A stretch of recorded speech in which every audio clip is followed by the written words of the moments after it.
तो भैया 1 मिनट इंतजार करो, 1 मिनट में ये इकट्ठे हो जाएंगे, ठीक है।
में जो कल नहीं थे ना, उनके लिए, या जिन्हें कल समझ में नहीं आता, उनके लिए शुरू के 2-4 मिनट का टाइम है, ठीक।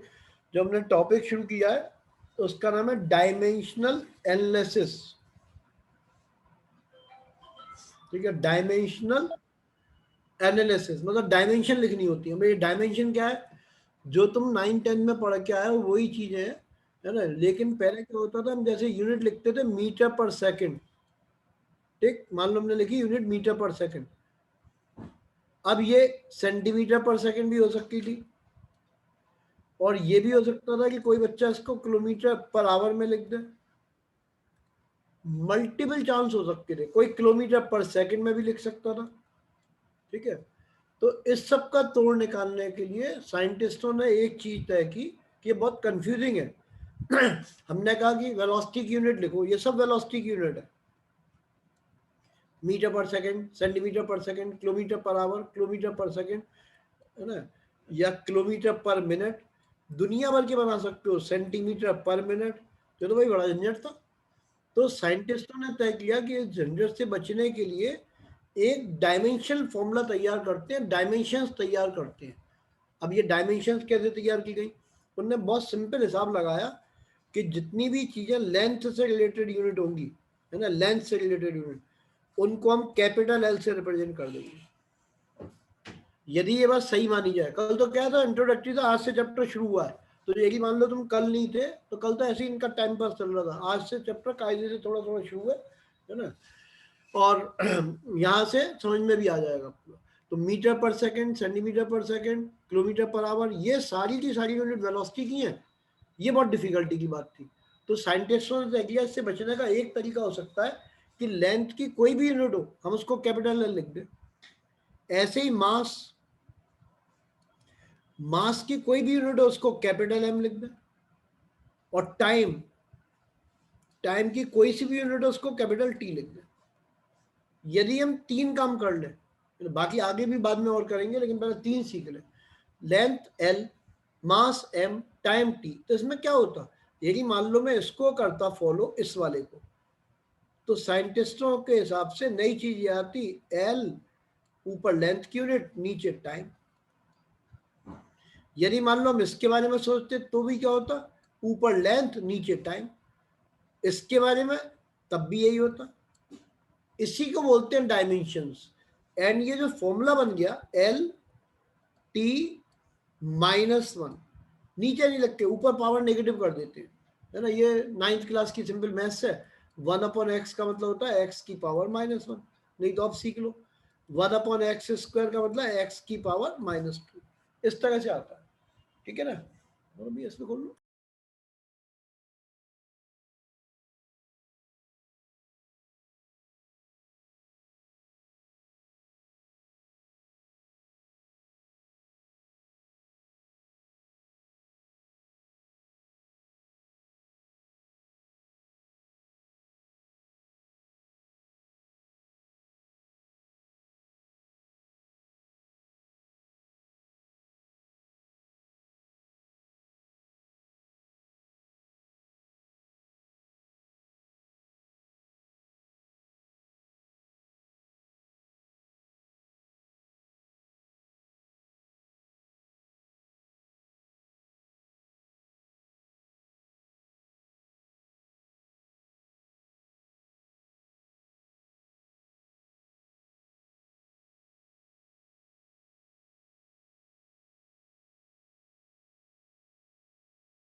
नियम के हिसाब से ये तो बिल्कुल तय हो गया, क्योंकि वीडियो और परेशानी होती थी, एक बार झलक बंद कर लो अब वापस, ठीक है ना, बस बंद कर लो, थोड़ा सा दिख रहा होता है। हाँ अब बोलो क्या कह रहे हो।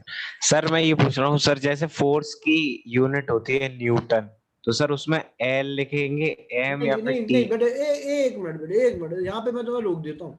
मैं पहले फोर्स खुद पढ़ा लेना, तो फिर जरूरत नहीं पड़ेगी। कल में आज में फर्क है बेटे, कल तो इंट्रोडक्टरी था वैसे ही, आज पढ़ाने का काम है ना। तो कल में आज में फर्क है, आज इसीलिए कायदे से समझ में आएंगी चीजें। अभी पूरा हो जाना तो फिर देखेंगे, कल की बात भूल जाओ, सोचो कि कल कुछ हुआ ही नहीं था, फिर समझ में आएगा दोबारा, ठीक है। वो पहले दिन मुझे ही पता था बच्चे जितनों को कंफर्टेबली वो गायब हो जाए, इसीलिए कल अलग पड़ेगा ना, आज बिल्कुल अलग है। तो पहली बात हमने ये तय किया, वेलोसिटी पे अभी हम केवल वेलोसिटी की हमने दुनिया भर की यूनिट लिख दी, और सब में एक ही प्रॉब्लम थी। ओजय भैया अभी 2 मिनट में डिस्कशन करते हैं, पहले मैं पढ़ा लूँ 5-10 मिनट, फिर बात करता हूँ, ठीक है ना। तो पहले हमने वेलोसिटी की यूनिट देखी, प्रॉब्लम क्या आई, मीटर पर सेकंड, सेंटीमीटर पर सेकंड, किलोमीटर पर आवर, ये वैरायटी थी, यही है, ठीक है ना। इसका प्रिंट आउट निकाल लो, जिसे कर ले जाओ। तो ये वैरायटी थी, इससे बचने का तरीका साइंटिस्टों ने ढूंढ लिया, उनने ये तय किया, ये कहीं उतार लो, एक कॉपी जरूर रखो अपने पास जिसमें उतार पाओ चीजों को, है ना। लेंथ एल, मास एम, टाइम टी, तो बस तय हो गया। ये क्या है, लेंथ की यूनिट, ये किसकी यूनिट, लेंथ की यूनिट, लेंथ लेंथ, हर जगह लेंथ की यूनिट, तो हमने एल लिख दिया। नीचे वाली टाइम की यूनिट, टाइम की, टाइम की यूनिट, टाइम की, तो ये टाइम लिख दिया और बड़ा ब्रैकेट लगा दिया। ये कहलाता है dimension formula for velocity, but ज्यादा एक्यूरेटली इसको ऐसे लिखते हैं, एम की पावर 0, मतलब एम नहीं है इसमें, एल की पावर 1, टी की पावर -1, ये ज्यादा बेटर तरीका हो गया, है ना, ये ज्यादा बेटर है।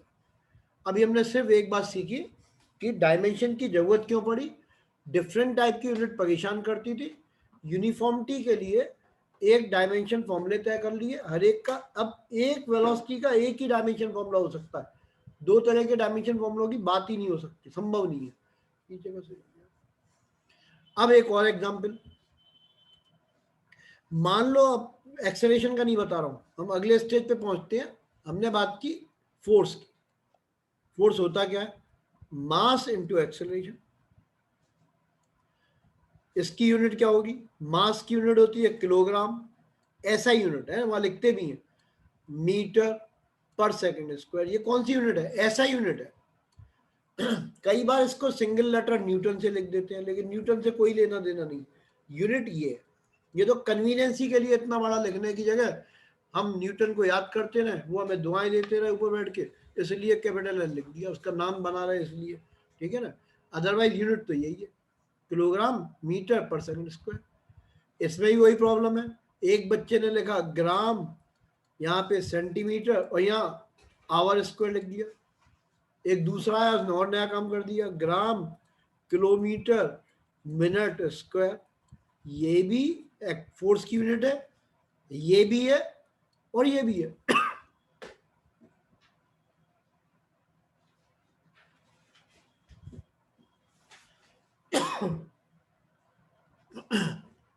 ठीक है, तीनों एक ही यूनिट है, लेकिन अब वहां कैसे लिखेंगे तय करते हैं। तुम पहले अपनी कॉपी पे खुद लिख लो कि मान लो तुमसे डायमेंशन लिखवाई जाए तो क्या लिखोगे, अपनी कॉपी पे लिख लो।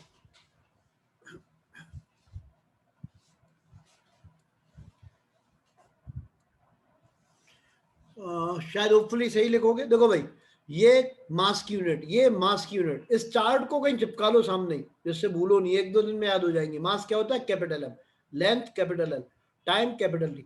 एग्जैक्टली कहां से आए, वो समझदार लोग होते हैं, इन तीनों से आए, देख लो। पहला लेटर कैपिटल एल से, है ना, पहला लेटर कैपिटल में, बस वही होता है। तो यानी कि ये सब मास हो गए, तो कैपिटल एम हो गया। फिर इस पे आ जाओ, ये सेंटीमीटर, है ना, लेंथ है, तो लेंथ क्या होता है, एल होता है। ये क्या है, टाइम है, तो इसका क्या होगा, टी स्क्वायर होगा। अब कोई सी भी एक यूनिट ले लो, एनी वन यूनिट।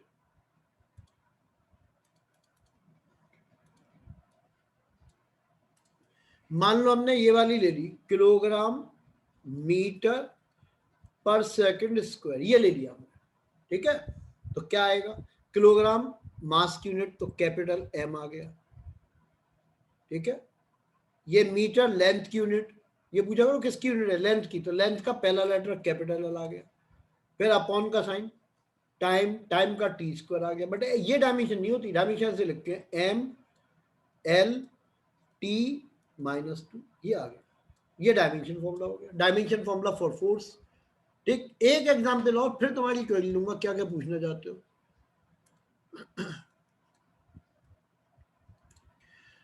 अब मान लो जैसे सपोज करो कि हमें एनर्जी निकालनी है, एनर्जी एनर्जी भाई भाई, कोई सी भी एनर्जी हो दुनिया की, सब एक ही, sound energy, heat energy, light energy, है ना, कोई सी भी energy, kinetic energy, potential energy. अब जैसे मान लो तुम्हें पोटेंशियल एनर्जी दी हुई है, क्या फॉर्मूला होता था, mgh। वैसे अब झटका लगने वाला है, पोटेंशियल एनर्जी का ये फॉर्मूला ही नहीं होता था, है ना, इसका डेरिवेशन करेंगे, फॉर्मूला ही नहीं है, गलत है, लेकिन मजबूरी थी, है ना, 9th-10th वाले बच्चों को यही पढ़ाना था, नहीं तो उन्हें समझ में नहीं आता। बड़ा खतरनाक फॉर्मूला होता है, डेरिवेशन भी होगा, ठीक है, बट वो 11th में होता है। अब आ जाओ इस पे, लिखी तो सही है बच्चों ने, लेकिन मैं समझाता हूँ। कल मैंने काइनेटिक एनर्जी के एग्जाम्पल से किया था, आज वो नहीं कर रहे। मास की यूनिट क्या होती है, किलोग्राम होती है, फिर इनटू का साइन। ये एक्सेलरेशन है, चाहे वो ड्यू टू ग्रेविटी हो चाहे कुछ भी हो, एक्सेलरेशन की मीटर पर सेकंड स्क्वायर होती है। फिर आगे बढ़ो, हाइट की क्या होती है, मीटर होती है। थोड़ा और सिंप्लीफाई कर दो, ये हो गया किलोग्राम, ये metre into metre, metre square और सेकंड स्क्वायर। अब अपने आप से पूछो, ये किसकी यूनिट है, मास की, मास का लेटर कैपिटल एम, क्योंकि मास की स्पेलिंग तो आती है ना, है ना। फिर ये किसकी यूनिट है, लेंथ की, लेंथ का पहला लेटर कैपिटल एल, तो एल का स्क्वायर।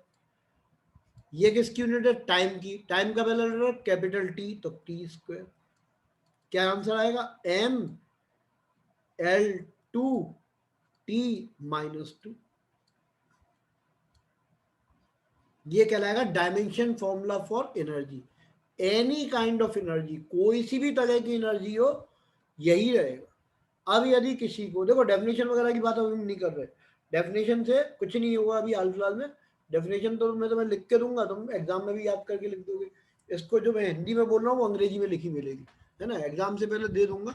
अभी कुछ नहीं, अभी तो तुम अपने हिसाब से नोट्स लिखने हो लिख लो, है ना। डायमेंशन पावर्स हो गई, जिसपे वो चढ़ती है, वो एग्जैक्ट डेफिनेशन लिख के दे दूंगा। तो ये डायमेंशन फॉर्मूला होता है। अब यदि तुम्हें डायमेंशन फॉर्मूला क्या होता है इसके रिगार्डिंग में पूछना है, वजह भैया एक बार झलक तो दिखा दो, क्योंकि बहुत गड़बड़ होने लगी थी, इसलिए बिल्कुल सही रूल बना दिया। या चैट बॉक्स में लिख दो तो समझ जाऊंगा तुम कौन से हो जो। तुम्हारे क्वेश्चन को पहचानता हूं मैं, तुम्हारा कैमरा खुल नहीं रहा होगा, चैट बॉक्स में लिख दो जल्दी। या हाँ, ये सही डायलॉग है तुम्हारा। अब बोलो क्या कह रहे हो। सर मैं मतलब मुझे इसके रिगार्डिंग कुछ नहीं पूछना था, मुझे ये पूछना था सर, इस बार जो हम 11th में जो मतलब सिलेबस पढ़ेंगे वो रिड्यूस वाला पढ़ेंगे या पूरा पढ़ेंगे? पूरा पढ़ेंगे भैया। वो जो तुम देखते हो ना 23 वाला, एक्चुअल में क्या है, बोर्ड में 9th का कोई सिलेबस नहीं होता, समझे समझे। बोर्ड में 11th का कोई सिलेबस नहीं होता। बोर्ड की जो सिलेबस बुक होती है वो 12th के हिसाब से बनाई जाती है, 11th के हिसाब से बनाई जाती है। तो उसमें ईयर से कंफ्यूजन मत करो, तुम्हें जो पढ़ना है वो तो पूरा वाला पढ़ना है। तुम तो 23 में अपियर हो गए, यस सर। समझ रहे हो ना। तो कई बच्चे, यस अच्छा सर। इसलिए मुझे तुम्हारी बात को सुन के ध्यान आया, एक दो बच्चे कहते 11th का सिलेबस रिड्यूस हो गया है। अभी कोई रिड्यूस नहीं हुआ, वो बाद में पता चलेगा, रिड्यूस करेंगे, अभी हाल फिलहाल नहीं। लेकिन वो जो मैं तुमसे कहा था कि एग्जाम नहीं होंगे, वो तो तुमने सुन ही लिया, है ना। Yes sir. Exam yes sir. इसलिए नहीं होने थे कि एग्जाम का नंबर ही नहीं आना सितंबर तक, तो है ना। Yes sir. इसमें ज्यादा केस है कि कोई संभावना नहीं है। खैर, अब एग्जाम का काम खत्म हो गया। हाँ, लेकिन एक बात हो गई, तुम्हें एक मौका फिर भी वो देंगे, तुम्हारी अंतिम इच्छा जरूर जानेंगे। अब अंतिम इच्छा क्या होती है, जैसे मान लो ओजस है, इसको लगता है कि नहीं भाई, मेरे तो कम से कम 90%, तो वैसे 95% वाला बच्चा था कि एग्जाम हो जाते, लेकिन इसको चैलेंज लगता है कि 90 से कम आ गए तो मुझे किसी भी तरह से मानूंगा ही नहीं। तो ये एक एप्लीकेशन डालेगा और मेरी गारंटी है उन्हें हर हालत में फिर एक री एग्जाम कराना पड़ेगा। लेकिन कौन पचड़े में पड़ेगा, यदि 1-8% कम रह जाए कोई दिक्कत नहीं, वो अलाउ करेंगे री एग्जाम के लिए, लेकिन सीबीएसई बोर्ड वालों की तरह। सीबीएसई वालों का क्या तरीका है, ये अगले साल दिलवाते हैं। इनका एक तो बेटरमेंट होता है, फिर री एग्जाम, 2 री एग्जाम होते हैं। एक बच्चे की कहानी अच्छी तरह ध्यान है, पहले हमारे यहाँ का नहीं था, कोटा से पढ़ गया है, ये तुम लोगों के सुनने लायक भी है ना। बच्चे का नाम जानबूझ के नहीं लूंगा, पीटर्स का ही बच्चा था, बहुत जिद करने के बाद कोटा पहुंच गया था, ठीक है। कोटा के सबसे अच्छे इंस्टीट्यूट में पढ़ा 2 साल, वहाँ पढ़ाई बहुत अच्छी होती है। मैथ्स में नंबर है 11। तो जिस किसी को डाउट लगता है बच्चे से डायरेक्ट फोन पे बात करा दूंगा, बिल्कुल हाँ कर देगा, और अब बढ़िया पोस्टिंग है उसकी, है ना। ऑब्वियसली पीटर्स का टॉपर था, हमने बहुत मना किया, हमें पड़ोस में ही रहता है, इसलिए कभी भी मिलवा दूंगा तुम्हें। तो उससे मन ही माना, 11 नंबर आए। हमारे से बात हुई कि कंपार्टमेंट में पास करा दोगे, मैंने कहा हाँ। कंपार्टमेंट में पास कराने के लिए हम तो 11 दिन थे, 11,000 रुपये सगुन के तय होगा इस जमाने में, और इसके नंबर आए 56, ये पास हो गया। फिर नहीं माना, ये बोला नहीं मैं इससे नहीं मानता, 56 में अच्छे नंबर नहीं है, अब मैं आपसे ढंग से पढ़ूंगा। रोजाना 8-10 घंटे की सिटिंग लेता था, हमारे आके बैठ जाता था, और भाई साहब इसका सिलेक्शन हो गया। सीबीएसई में रहते हुए इसने एक फिर लगाया कि मैं एक और बेटरमेंट देना चाहता हूँ। इस लड़के के नंबर 99 है ना। गौरव भैया पास में बैठे हुए, इनका वो दोस्त भी है, यही रहता था ठीक है ना। तो जिस दिन कहोगे उसी दिन फोन पे बात करा दूंगा। कोटा जाके 11, 11 दिन हमसे पढ़ा 56, फिर पूरे साल पढ़ा 99। यूपी के बेस्ट इंजीनियरिंग कॉलेज से इंजीनियरिंग पास की, बढ़िया जिंदगी गुजर रही है, अच्छी जगह है, प्लेसमेंट है, सब कुछ बढ़िया है ना।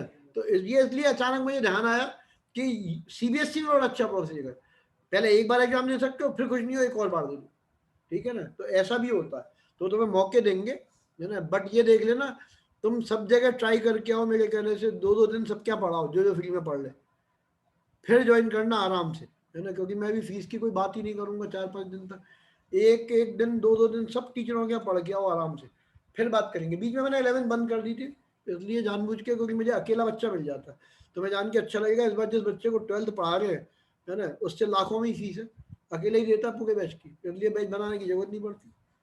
ठीक, तो ये तो एक बात हुई इसलिए बताया था क्योंकि इसने पूछ लिया क्या होगा, तो तुम्हारे नंबर कम होंगे, बेटरमेंट ऑप्ट कर सकते हो, बट दिक्कत वही होती है कि कौन फिर दोबारा पढ़ेगा, एक बार पढ़ लिए वही बहुत है।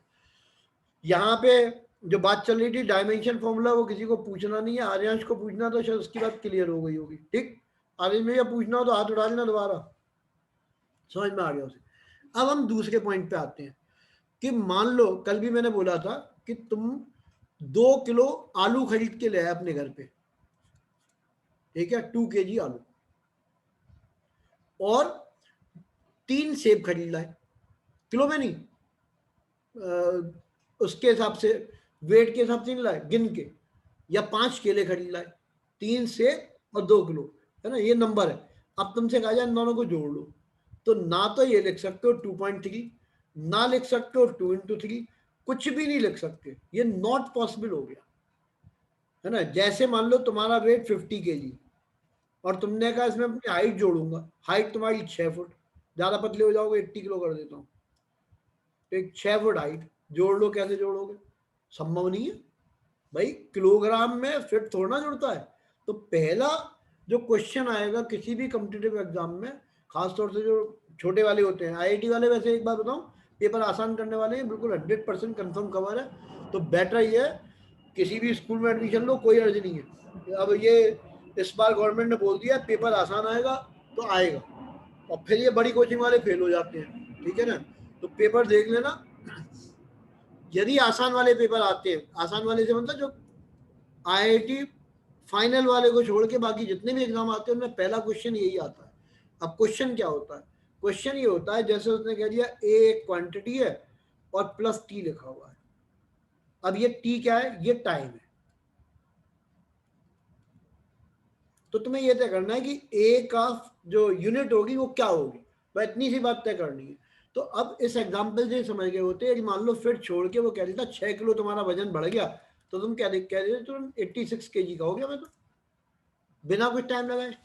तो इसकी जो यूनिट होती है वो जिसमें हम ऐड कर रहे होते हैं उसके बराबर होती है, ये पहला लेसन है ना। ये बात समझ में आएगी तो और अच्छे क्वेश्चन होंगे। तो इसकी यूनिट भी टाइम की ही होगी। हाँ, ये हो सकता है कि हम 2 मिनट में 60 सेकंड जोड़ सकते हैं, इसमें कोई दो राय नहीं है, लेकिन हम चाहें कि 2 मिनट में और 2 मीटर जोड़ दें तो ये पॉसिबल नहीं है, ये हो जाएगा। तो कहने इसीलिए डायमेंशन यूज की थी। अब टाइम की डायमेंशन कैपिटल टी, तो इस ए की डायमेंशन क्या होंगी, दैट्स आल्सो कैपिटल टी। तो एक जगह कहीं लिख लो, same kind of units may be added, same kind of unit may be subtracted,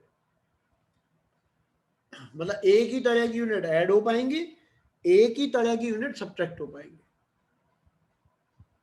ठीक, जैसे फॉर एग्जाम्पल मान लो हमसे कहा गया 2b माइनस टी, ये कहा गया, नंबर से हमें कोई फर्क नहीं पड़ता।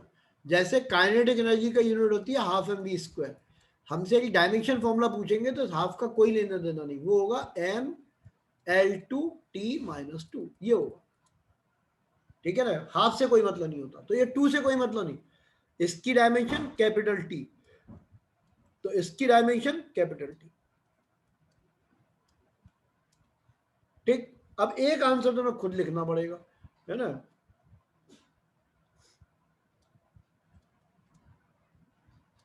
ए एक्सेलरेशन को रिप्रेजेंट करता है, ए एक्सेलरेशन को रिप्रेजेंट करता है। Write down the dimension for x, x की डायमेंशन लिखनी है, क्या होगी, ए क्या है, एक्सेलरेशन है, ये दिया हुआ है। चाहो तो चैट बॉक्स में लिखना शुरू कर देना अब किसे।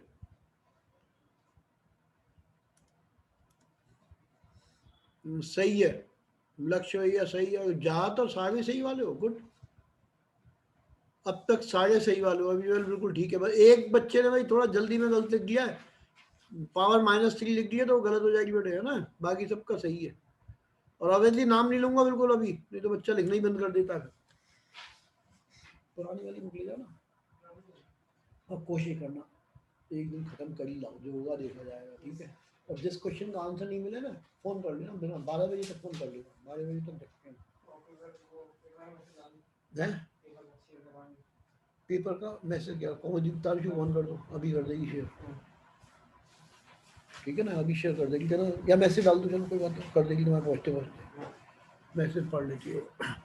तुम भैया आंसर जितना ने लिखा सबका ज़्यादातर ठीक है, ईशान भैया बिल्कुल ठीक, ज़्यादातर सबका सही है, नाम जानबूझ के ज़्यादा लिए मैंने। देखो एक्सेलरेशन क्या होता है, पहले यूनिट सोच लो, जो 9-10 में पढ़ के आए हो, मीटर पर सेकंड स्क्वायर। मीटर क्या है ना, लेंथ की यूनिट तो एल, ये टी तो -2, बस यही हो जाएगा गौरव भैया।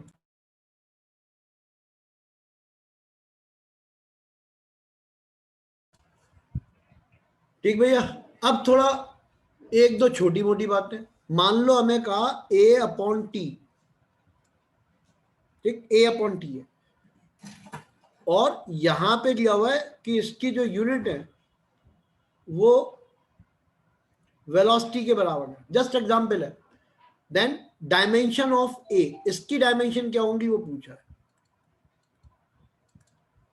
ए की डायमेंशन क्या होंगी, मतलब ये वेलोसिटी है, टाइम है, डायमेंशन ऑफ ए, इस बार सोच के लिखना।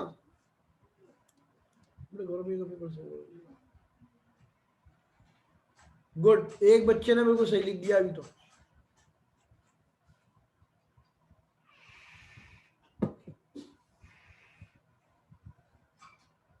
अभी भी सही चल रहा है, एक दो का, एक गलत एक सही, एक गलत एक सही। क्वेश्चन ये है, ए एक्सेलरेशन नहीं है, जब तक मैं कहूं नहीं तब तक ए एक्सेलरेशन नहीं है, ठीक है। A upon T equals to velocity, then what is the dimension for ए।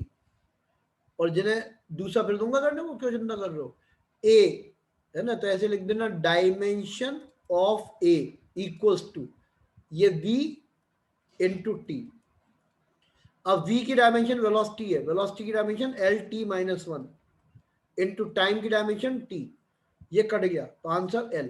तो जिन बच्चों ने एल लिखा था बहुत बढ़िया था, कई लोगों ने लिखा एल, काफियों का आंसर है, ठीक है ना। अली अब्बास भैया, ईशान गुप्ता, प्रगुन अग्रवाल, है ना, और भी बहुत सारे, विदुषी सक्सेना, सेजल सिंह, नंबर है, अक्षर ढल, बहुतों का सही है, ठीक है, ये तरीका है। एक और तुम भाई एक चीज जरूर बीच में मेरे को बतानी पड़ेगी, तो भूल जाऊंगा मैं, याददाश्त ज्यादा है नहीं, फिर गड़बड़ होगी, है ना। अभी बताता हूँ, देखो एक पहले एक क्वेश्चन और कराता हूँ फिर बताऊंगा, ये यदि कंफ्यूजन था तो अब देख लेना। b upon t square is equals to force, मान लो ये लिख दिया हमने, जो इसकी डायमेंशन है वही फोर्स की, b क्या है, कुछ है, इसकी डायमेंशन फाइंड करनी है, find the dimension of b, आराम से सॉल्व करके लिख लो। डायमेंशन ऑफ बी निकालनी है, क्या होगा। एक बार दोबारा करो बेटा, जिसने सबसे पहले आंसर लिख गया थोड़ा सा दोबारा कर लो, जैसे पेज। हाँ अब सही आना शुरू हुआ, बिल्कुल सही। अक्षल का सही है, रतन भैया सही है, रतन भैया सही है शायद, वो आगे नंबर नहीं समझ में आ रहा। हाँ ठीक है, वैसे अलीबाज भैया ठीक, ज्यादातर का सही है, एक बच्चे का गलत है, गलती का कारण कुछ और हो गया। श्रुति ठीक। देखो कुछ नहीं करना होता, सिंपल गणित है। बी ऐसे लिख देना, डायमेंशन ऑफ बी, डायमेंशन की पूरी अंग्रेजी लिखना चाहो लिख देना, एफ इंटू टी स्क्वायर। अब एफ की डायमेंशन लिख लेना, वो होती है एम एल टी -2, और इसकी हो गई टाइम तो T2। बस एक बच्चे ने जल्दी में इसको -4 लिख दिया था, -2 +2। एक और स्टेप लिख देता हूँ लिटिल बेबीज की तरह, ये हो गया -2 +2। So the answer is ML, ये आंसर हो जाएगा। ठीक है, अब थोड़ा और आगे बढ़ते हैं। जैसे मान लो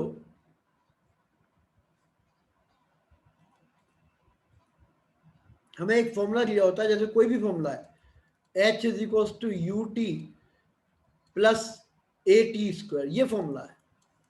हमें चेक करना है वेदर दिस फॉर्मूला करेक्ट और नॉट, मतलब ये फॉर्मूला ठीक है या नहीं है, ये चेक करना है हमें।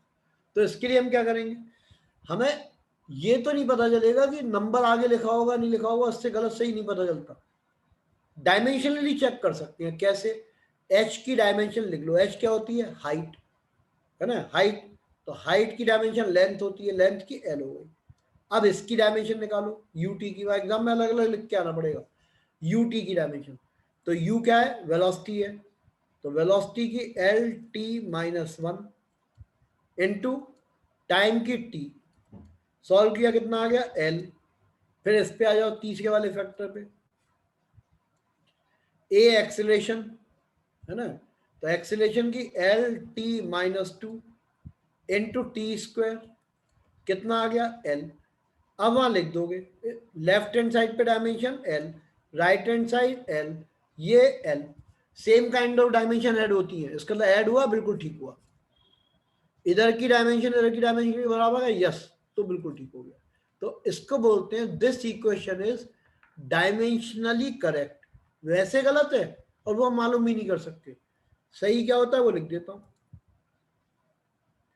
H is equal to UT plus half AT², ये सही है।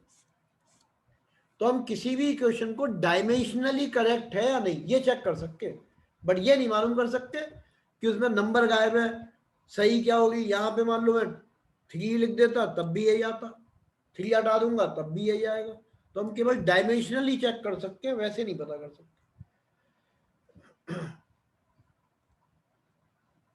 अब एक अच्छा क्वेश्चन, इस बार सिंसियरली करना, और ये नहीं आए समझ में तो प्लीज हाथ उठा देना, है ना, क्योंकि अब इस लेवल के क्वेश्चन आते हैं खासतौर से जो सिर्फ एक एग्जाम को छोड़ दो, और वो होता है IIT एडवांस, उसके अलावा सारी तरह एक जैसी क्वेश्चन दिखाई देंगे तुम्हें। क्वेश्चन है ये, F is equals to A √x plus, ये आ जाएगा तो पक्की बात है कि काफी कुछ समझ में आ गया, BT²। पहले पूरा क्वेश्चन सुन लो, ये आया हुआ ही है ना, कंपटीशन की क्वेश्चन है। Find the dimension of A upon B, A upon B की डायमेंशन निकालनी है। A ये, B ये, and in this equation F क्या है, फोर्स है, ये बताना जरूरी होता है। F फोर्स, X क्या है, डिस्टेंस, एंड T ये टाइम है। यदि 10 बच्चों में निकाल लिया तो समझो बिल्कुल बढ़िया काम चल रहा है, हो जाओ शुरू, पूरा प्रॉपर सॉल्व करना है।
सही,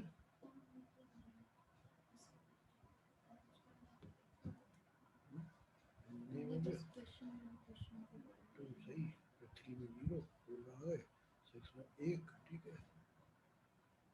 बिल्कुल सही आ रहा है। टोटल लाना है, टोटल लाना है, क्यों नहीं आया? दोनों ठीक है। गुड। आज तो थोड़ी कुछ हेल्प कर लो। तो भाई आप धीरे धीरे करके, एक बच्चे ने शायद आंसर लिखा है ना, लेकिन ये गलती हुई, एक दो छोटे मोटे और कराता तो बढ़िया रहता। अब ये सबसे डिफिकल्ट वाला करा दिया, अगले हो जाएंगे तुमसे आसानी से। देखो एक तो पहले वाले क्वेश्चन में एक बात जरूर समझ लेना, जैसे एल इसका एल इसका, तो ये ध्यान रखना L plus L is also equal to L, हमारी डायमेंशन में ये चलता है 2l plus L is also equal to L, ठीक है। ये नंबरों की कोई वैल्यू नहीं है, क्योंकि कभी ऐसा थोड़ा करते हो 2 kg प्लस 3 kg, तो इनको जोड़ोगे तो 2 प्लस 3 जोड़ते हो खाली, ये kg को थोड़ा जोड़ते हो, तो 5 kg हो जाता है, ठीक है। तो L plus L is L, है ना, ये बात ध्यान रखना। एक तो आंसर आया है सही, एक बच्चे का सही आ गया, गुड। अरे होशियार बच्चे, आर्यन भैया बिल्कुल ठीक है, विदुषी सक्सेना बिल्कुल ठीक, अक्षल डर बिल्कुल ठीक, और 10 से ज्यादा कहीं सही आएगा इसको तो।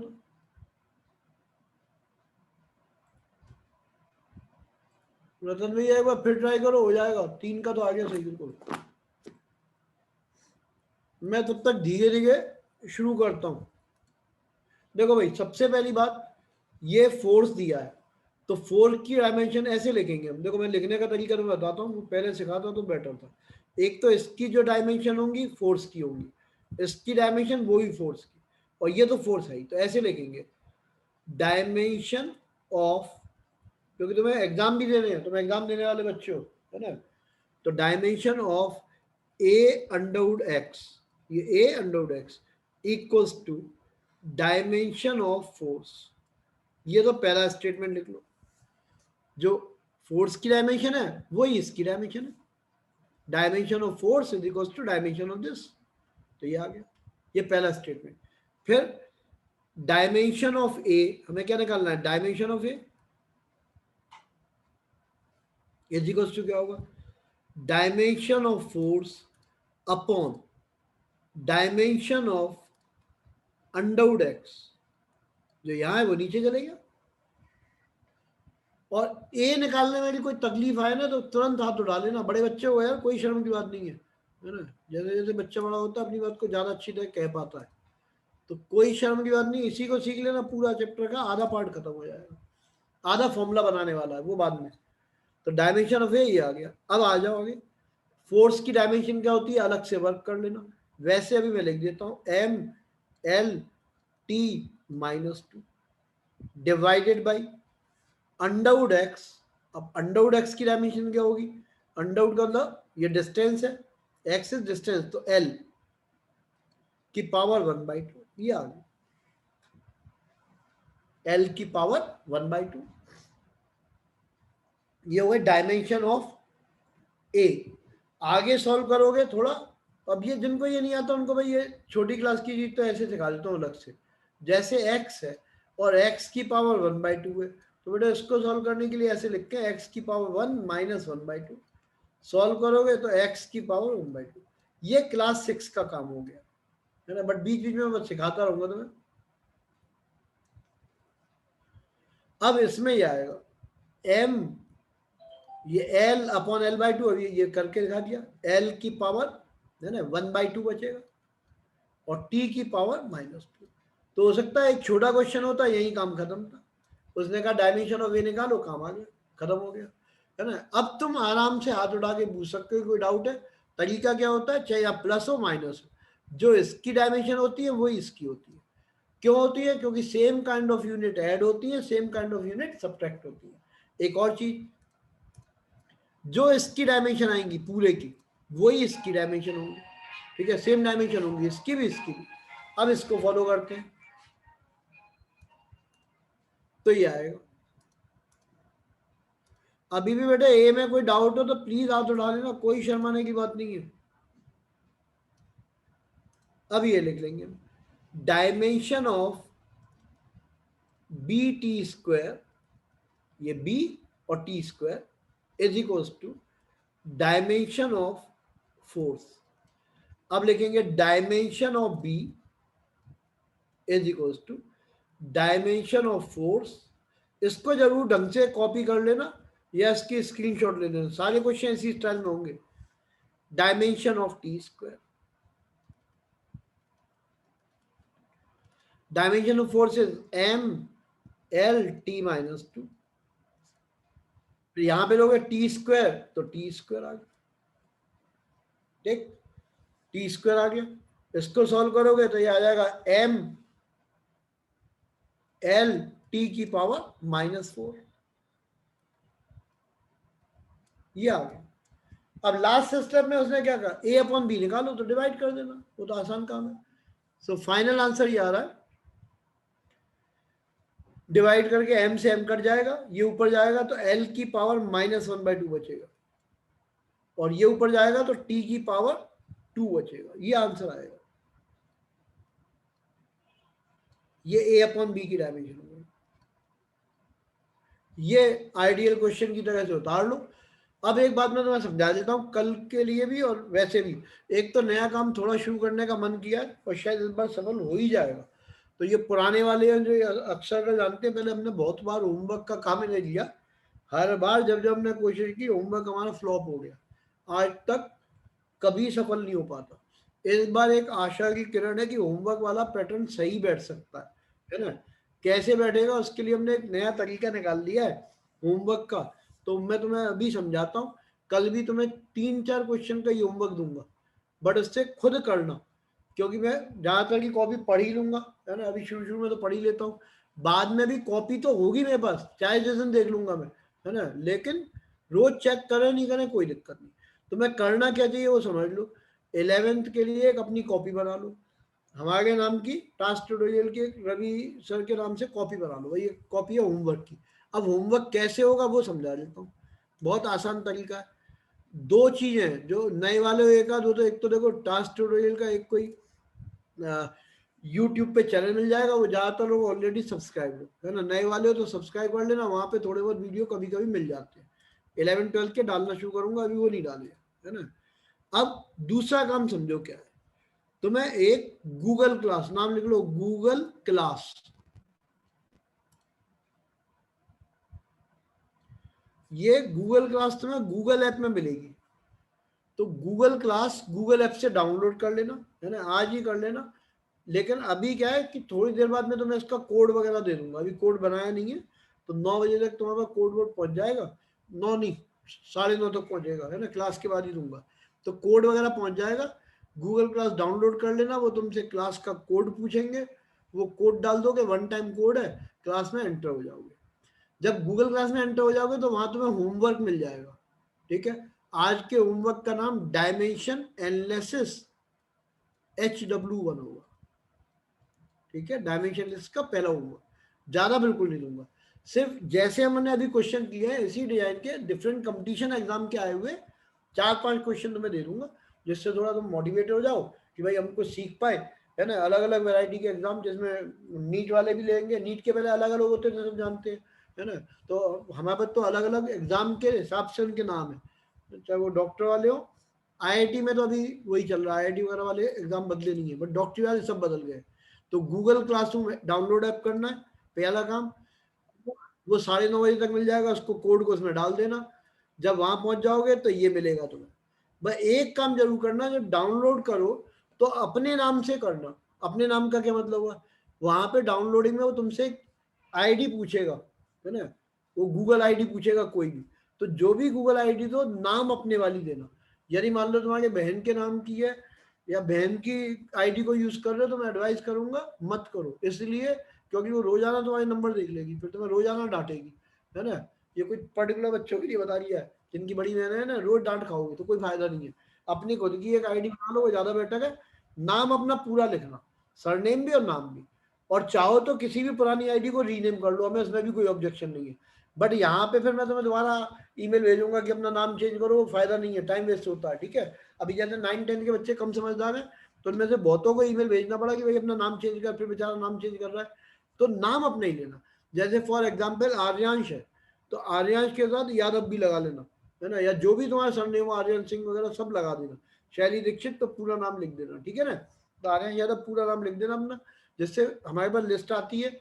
और तुम भी अपने पूरे असाइनमेंट अब से शुरू होके पूरे 11th के असाइनमेंट एक जगह देख पाओगे गूगल पे, है ना, कोई दिक्कत नहीं।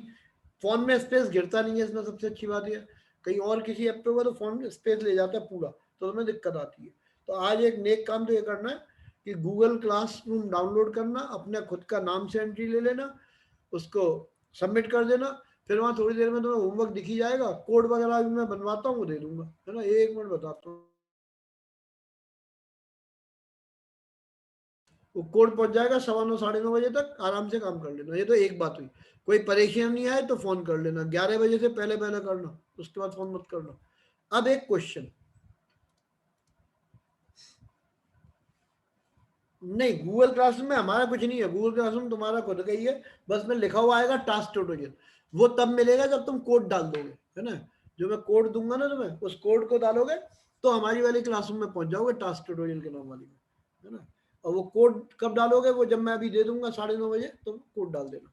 इसकी फोटो ले लेना एक तो आज के काम में। फिर अभी एक क्वेश्चन और कराता हूँ उसके भाई को, उससे छोटा, अभी तुम खुद कर पाओगे, इसकी फोटो ले लेना।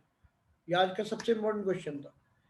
अब थोड़ा डाइल्यूट करता हूँ मैं, है ना। डाइल्यूट का मतलब क्या हुआ, थोड़ा आसान क्वेश्चन देता हूँ जिससे कि तुम सब कर पाओ बिना किसी प्रॉब्लम के। लिख लो, यदि स्कूलिंग कर रहे हो तो स्कूल में फर्स्ट टर्म में ये क्वेश्चन आता ही आता है, मोस्ट इम्पोर्टेंट मार्क कर लो स्कूल के लिए, ठीक है ना। क्वेश्चन ये v is equals to a plus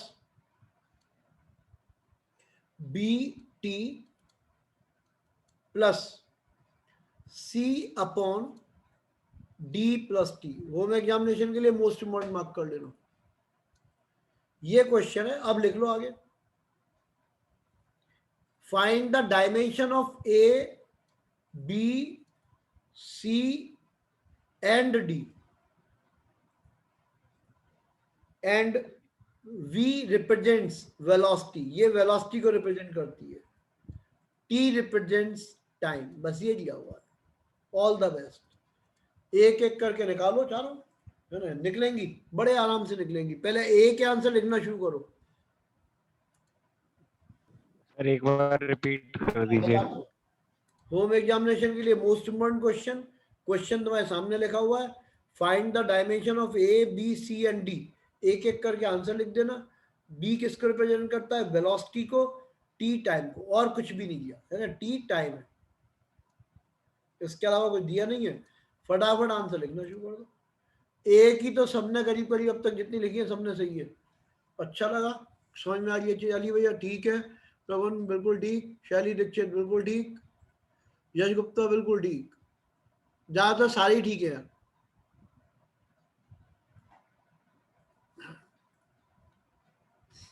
बस एक बच्चे ने जिसने गलती से एल लिख दिया, वो दोबारा चेक करके लिख दो बड़े।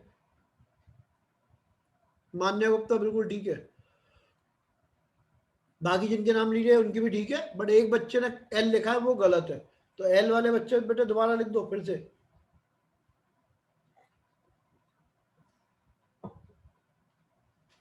मानवी शर्मा बिल्कुल ठीक है। चलो ए का डिस्कशन कर लेते हैं पहले। देखो ए ये है, इसकी यूनिट, इसकी यूनिट, इसकी यूनिट सबकी एक जैसी होगी, और किसके बराबर होगी, वेलोसिटी के बराबर होगी। रीजन, सेम क्वांटिटी में बी एडेड, सेम क्वांटिटी में बी सब्ट्रैक्टेड। तो इसका आंसर लिख लो एल, और एग्जाम में लिखो तो ब्रैकेट जरूर लगा लेना, तो मास्टर चलान करता है एल टी माइनस 1। और कॉम्पिटेटिव एग्जाम में तो खुद लगे ही जाएंगे ब्रैकेट। पहला काम खत्म, ए सीख गए। अब ए को जिसमें दिक्कत हो हाथ उठा लेना बेटे, बी के लिखना शुरू करो। बिल्कुल सही, यश भैया ठीक है, उज्जवल भैया ठीक, और किसी एक आध को समझ में नहीं आया तो बेटा बाद में फोन कर लेना बिना डरे। ओजस भैया बिल्कुल ठीक है। इसमें भी एक ने एल लिख दिया, वो बेटा दोबारा रीचेक करो, एल नहीं है, थोड़ा सा रीचेक करोगे समझ में आ जाएगी बात। बाकी ज्यादातर सबका सही है। आनंद गोयल बिल्कुल ठीक है इस बार, प्रगुन भैया बिल्कुल ठीक। चलो अब बी को डिस्कस कर लेते हैं। बी में क्या है, देखो पहले ऐसे लिखो, बी इंटू, वहां पूरा लिख देना, b into capital T, b है कैपिटल टी है, इसकी डायमेंशन वही होगी जो वेलोसिटी की है। वेलोसिटी क्या है, एल टी माइनस वन।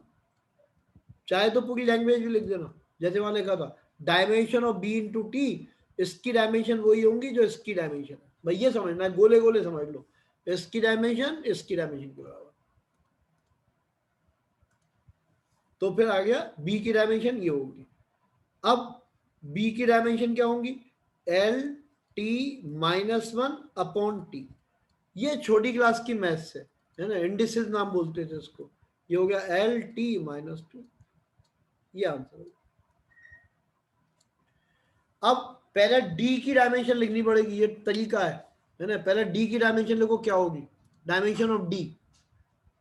अरे तो पूरे होशियार है, इन्होंने दोनों लिख दी है, गुड। डायमेंशन डी, यश गुप्ता बिल्कुल ठीक, उज्जवल की दोनों सही है।